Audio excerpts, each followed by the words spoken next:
Bienvenue à tous sur l'Arena MMA, gros podcast aujourd'hui. On va parler de l'UFC 290, un UFC de folie. Il s'est passé plein de choses. On va revenir sur les deux combats de ceinture.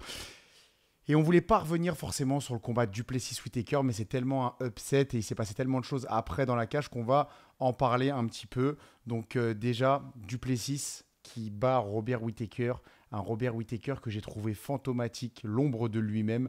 Franchement, je m'attendais vraiment pas à une victoire de Duplessis, surtout vu la dernière performance de Duplessis face à Derek Brunson, qui a donné plus de fil à retordre à Duplessis finalement que Robert Whittaker. Et ça, c'est le métaverse pour moi.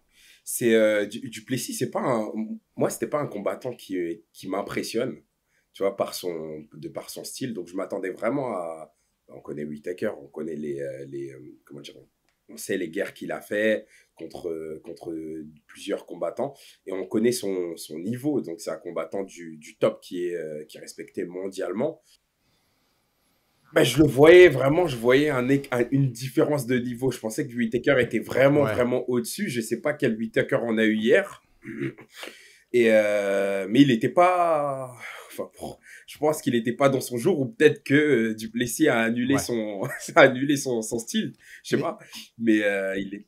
Ouais, mais ça arrive, hein, des combattants qui juste ce jour-là sont pas là, comme bien un sûr. peu Oliveira contre Islam Makhachev. Il n'était pas là lors de leur dernier affrontement.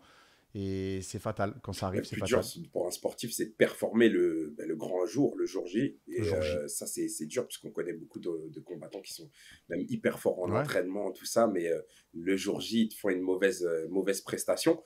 Mais là, je m'attendais Mm. pas à ça. Sincèrement, je suis choqué. Et, que ça finisse ainsi, à la limite, que ça aille à la décision, mais que ça finisse par un TKO. Non, je le voyais pas. C'était pas une suite que j'avais vu venir. Et est-ce que finalement, c'est pas le destin qui se trace pour un UFC Afrique avec un Israël Adesanya contre Duplessis? Qu'est-ce que tu penses, toi, de ce qu'a dit après Adesanya dans la cage? Si tu veux répéter ce qu'il a dit, Ben, je te ouais, laisse. ouais, le fait qu'Adesanya, bon, pour moi, je le vois, c'est une façon de faire monter la hype, où Adesanya vient et dit oui, t'es pas mon frère, c'est moi le véritable Africain, t'es pas un Africain. Parce que pour rappel, Duplessis, c'est un Afrikaner, Sud-africain. Ouais. qui est donc, ouais, Afrikaner, Ok. c'est les Blancs qui Ok. vivent en Afrique du Sud, donc qui sont Sud-Africains, blancs. Et, donc, c'est vraiment pour faire monter la hype de ce côté-là et faire venir pour moi un UFC qui se passera quelque part dans un des pays d'Afrique. Je sais pas ce sera lequel, mais moi je le vois comme ça. Je me dis là c'est l'opportunité que Dana peut monter dans ce train-là pour réaliser un UFC quelque part dans un des pays Bah, d'Afrique. il y avait Donc après à se demander ça sera où, ça je sais pas, mais je le vois venir. Ares avait fait son premier événement au Sénégal.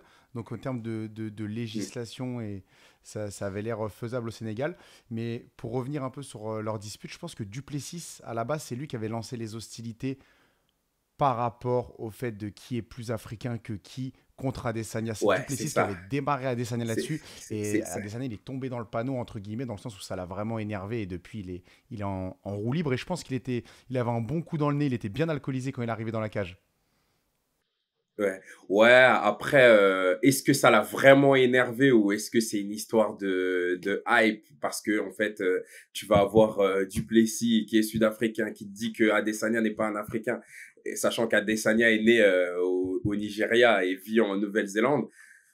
Pour moi, c'est une façon, faut grimper dans ce train et on va voir, ça enverra quelques pics et tout, mais moi je pense que c'est des combattants qui se respectent. Je pense vraiment que c'est une histoire de hype. Moi, je pense qu'il y a quand même un petit. C'est personnel pour Adesanya. Il est du genre à être touché par ce genre de Il est, truc. il était Ouais, il piqué. était piqué. Il était piqué, je pense. Il a été piqué, ouais. Mais Peut-être, mais comme tu disais, en tout cas, moi, je suis quand même content parce qu'on avait déjà vu Adesanya ouais. contre Whittaker. Là, ça fait un nouveau combattant et bon, on verra ce que ça va donner. Après, sportivement parlant, bon, je disais la même chose de Whittaker, mais je pense vraiment que Adesanya, il roule sur Duplessis.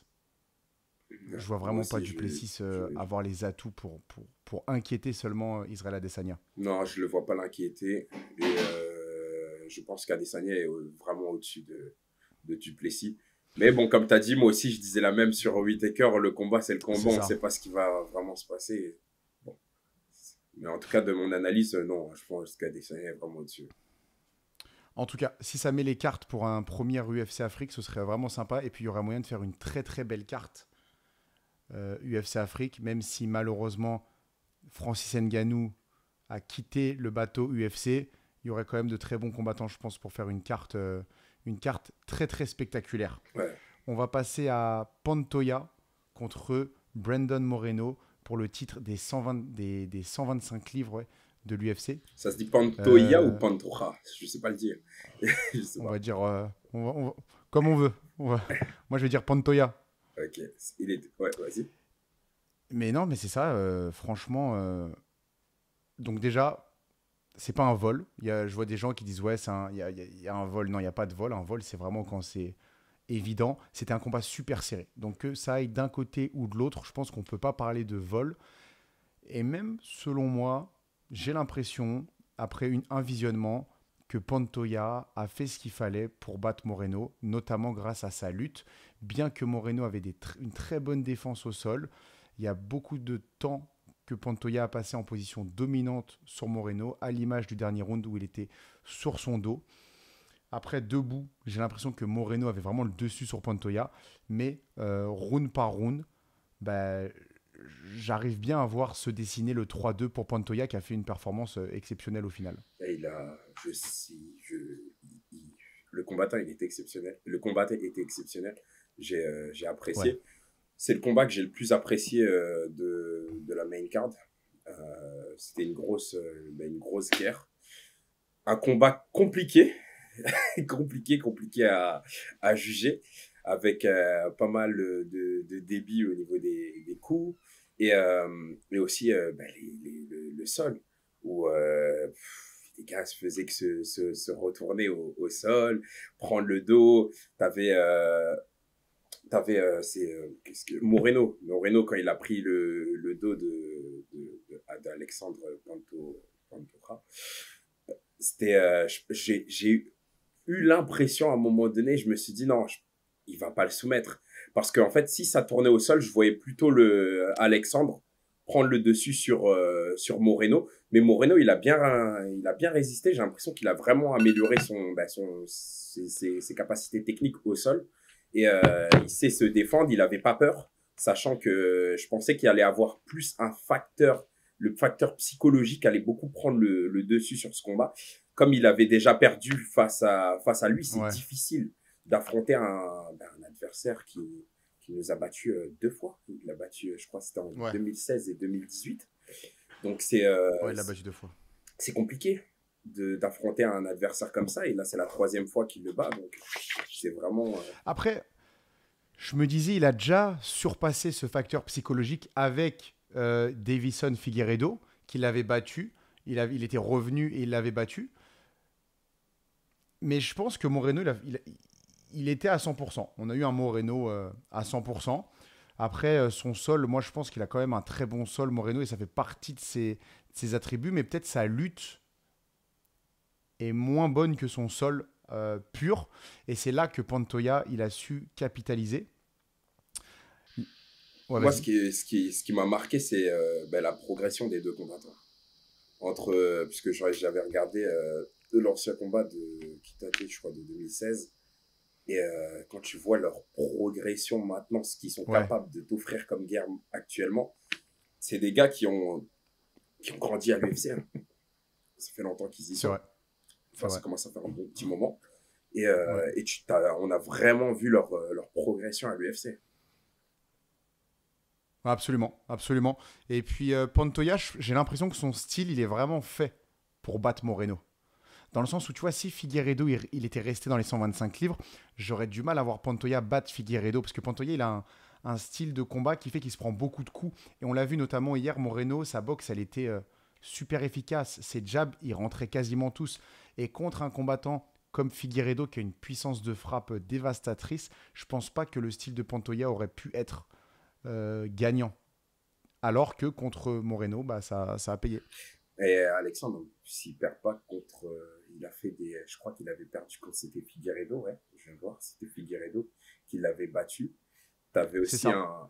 Askarov. D'ailleurs, Askarov. lui, je sais pas pourquoi il n'avait pas été re-signé à l'UFC. Je crois qu'il avait gagné même tous ses combats. Ah non, il en a perdu que un à l'UFC.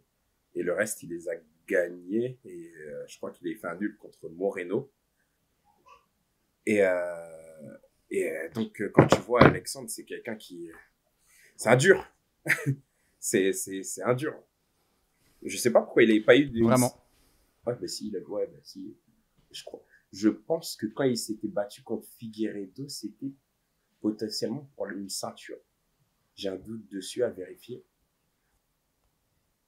En tout cas, cette catégorie des 125, elle est vraiment intéressante, malgré le fait que Davison Figueiredo soit parti. Donc, il y a Amir Albazi qui a battu, Cara France récemment, si je dis pas de bêtises. Mhm. Et puis, il y a d'autres combattants comme Mokaev qui monte tranquillement dans le classement. Je ne sais pas où ça en est, lui, Mokaev, sa blessure au genou, parce qu'il s'était fait salement soumissionner sur un Ibar et il n'avait pas tapé. Ouais, ça va prendre Mais du temps. ouais, mais tu as des combattants aussi comme Manel Capé, comme Brandon Royval, qui sont très intéressants et spectaculaires à voir. Mhm. Maintenant, est-ce qu'il va y avoir une revanche Moreno contre Pantoja? Ça m'étonnerait pas. Ça m'étonnerait pas, parce que je vois pas qui sinon pourrait aller challenger Pantoja directement.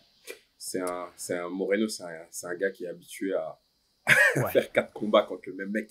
Ah ouais, il est habitué aux sagas. Ouais, Mais en tout cas, vraiment, Moreno, sa boxe, moi, elle m'a impressionné. Il a ouais. une boxe tellement belle, tellement limpide. Les, les deux, franchement, ils ont fait un superbe combat hier. Ouais, Bien, c'était beau. très technique. Se dire que sur le striking, sur le sol aussi, les défenses au sol aussi. Ouais. Ah, Complet, c'était beau. quoi. Complet. Ouais.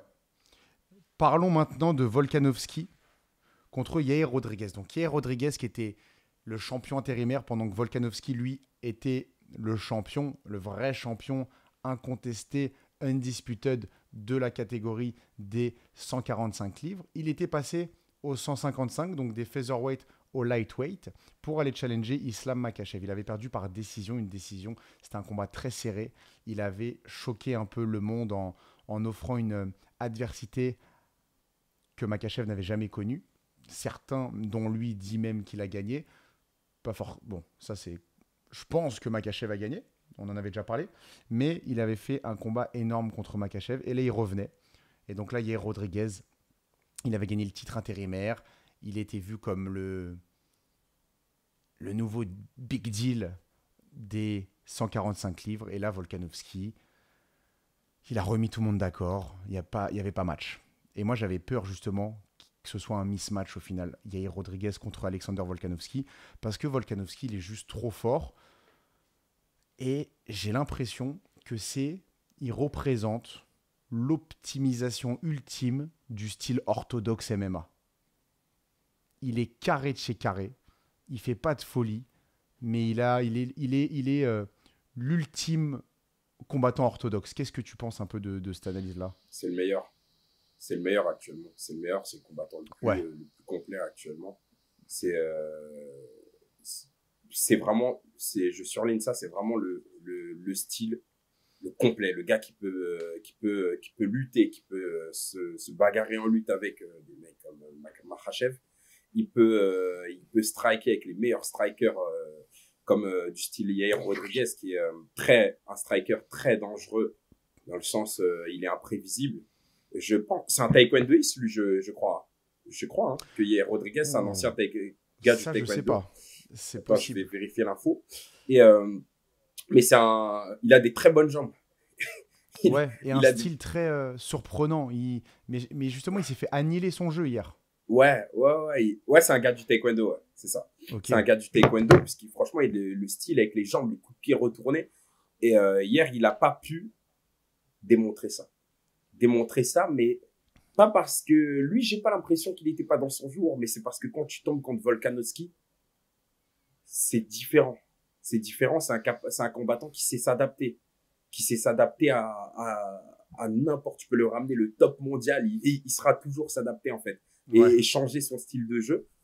Il est super intelligent et je crois que Volka, je vois pas, même par rapport à Topuria, oui, il y a le côté, enfin beaucoup disent que Topuria c'est le gars actuel de la KT.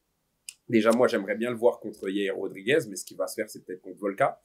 Mais face à Topuria aussi, je pense que Volkanovski est vraiment au-dessus en fait. Et là il l'a montré hier avec la prestation qu'il nous a fait, il est vraiment au-dessus.